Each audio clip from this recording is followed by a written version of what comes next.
Assalamualaikum warahmatullahi wabarakatuh. Sampurasun. Bapak dan Ibu yang saya hormati, yang pada malam hari ini kita bisa berkumpul dalam keadaan sukacita menyambut 1 Syawal 1446 Hijriah yang jatuh pada tanggal 31 Maret 2025 dalam keadaan cuaca yang sangat cerah. Cuaca cerah ini ada dua.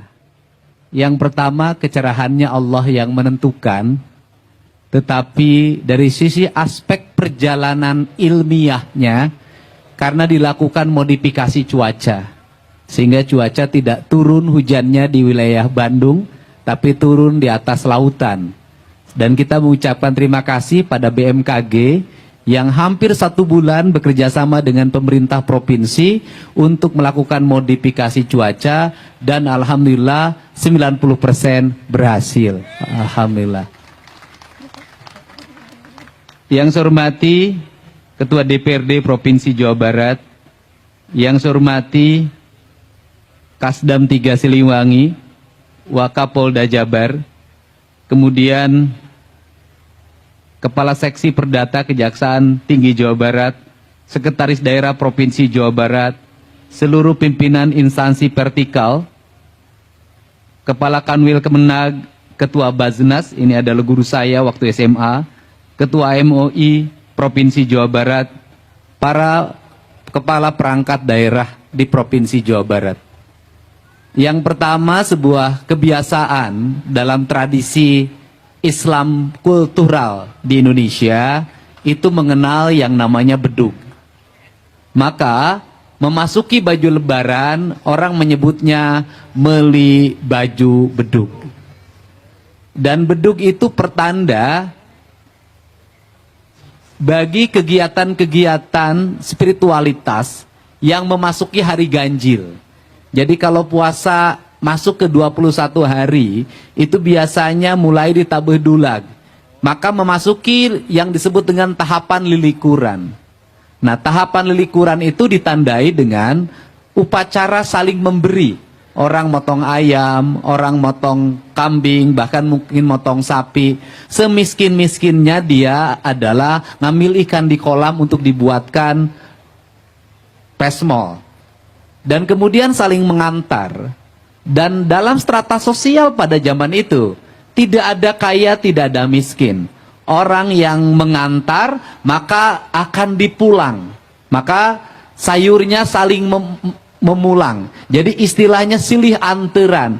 Budaya silih anteran itu terjadi pada realitas sosial masyarakat Indonesia yang tingkat ekonominya pada zaman itu masih rendah. Tetapi pada zaman yang masih rendah itu tidak ada satupun rakyat yang merasa miskin. Ini penting, Pak. Pada zaman Pak Wali Kota Bandung, saya hormati Pak Wakil Wali Kota Cimahi, saya lihat tadi hadir. Kemudian Wakil Bupati Bandung Barat, mudah-mudahan hadir. Nah, pada zaman saat serba susah, budaya silih anteran itu masuk dalam tradisi kehidupan masyarakat pada zaman itu, dan tidak ada orang yang merasa miskin. Orang yang diantar pasti diantaran pasti mulang. Orang yang diantaran pasti mulang. Dan orang merasa terhina kalau dia dianggap miskin. Di era sekarang, di mana pendidikan semakin baik, di mana tingkat ekonomi semakin baik, di mana strata sosial semakin baik, justru terbalik zamannya. Rata-rata hari ini orang merasa miskin. Dia protes manakala tidak kebagian paket bantuan sosial. Dia protes manakala tidak kebagian bantuan sembako. Dia protes manakala tidak mendapat hal-hal yang bersifat gratis. Padahal kalau kita melihat hari ini adalah syiar agama itu jauh lebih baik dibanding dulu. Pertanyaannya adalah ternyata agama yang siarnya sebegitu besar belum bisa membentuk karakter akhlak, karakter moralitas, karakter budi pekerti. Padahal agama mengajarkan orang untuk takbir, untuk ruku, untuk sujud. Nah, kerangka dasar ini adalah menjadi kerangka keprihatinan kita.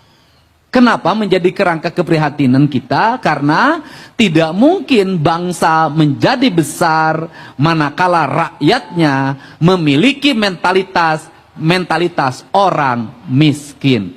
Iri kalau tidak diberi. Ini ada Pak Wakil Wali Kota Sukabumi. Ini penting. Karena iri ketika tidak diberi, maka jiwanya jiwa menta.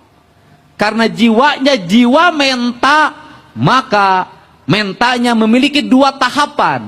Satu, menta bari api-api teboga, pura-pura sakit, pura-pura lapar, pura-pura compang-camping, pura-pura borok, pura-pura cacat. Maka lahirlah mental peminta-minta. Di setiap perempatan, di setiap sudut kota, bahkan sampai keliling ke kampung-kampung, mentalitas itu masih ada. Sampai kiamat pun mental seperti itu kalau tidak segera dibenahi, maka mentalnya akan menular pada anaknya. Bapaknya pemalas, anaknya pemalas. Bapaknya pengemis, anaknya pengemis. Bapaknya pura-pura cacat, anaknya nanti pura-pura cacat. Mentalitas seperti ini harus segera dibenahi. Ini saya komitmen dengan Pak Wali Kota Bandung dan seluruh Bupati Wali Kota. Yang kedua adalah mentalitas menakut-nakuti. Dia meminta dengan menakut-nakuti, baik personal maupun komunal. Maka lahirlah ketika tahun 80-an istilah golek merah. Lahirlah Jagger. Nah, kemudian sekarang itu golek merahnya tidak ada. Jaggernya hampir hilang. Tapi mengorganisir diri. Membangun komunitas, membangun kekuatan. Menakut-nakuti. Maka lahirlah budaya premanisme. Mentalitas premanisme juga penyakit. Kenapa? Akan menular. Menular bagaimana? Akan menurunkan orang untuk mau bekerja. Kenapa? Daripada digawe macul, daripada digawe nganduk, daripada digawe ngarit, daripada jadi tukang kayu, daripada jadi tukang mikul, daripada jadi sopir, daripada jadi kenek. Maka lebih baik kita berkumpul, berkerumun, datangin orang, gocap dapat, gocap dapat, gocap dapat. Kalau lingkaran ini makin membesar, maka banyak orang yang ikut. Kalau semakin banyak yang ikut, maka nanti adalah orang yang produktif makin menurun. Kenapa? Untuk apa kerja keras? Mending nongkrong sambil minum, sambil udut, nakutin orang dia dapat duit dalam setiap hari. Ini juga berbahaya. Kedua mental berbahaya ini apa? Saya sebagai orang Jawa Barat, kenapa konsisten untuk segera dibenahi? Kenapa?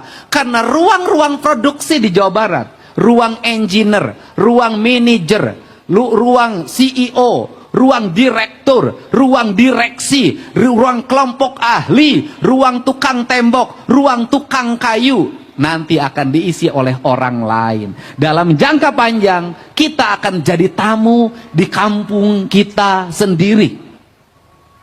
Ini yang revolusi kebudayaan dilakukan.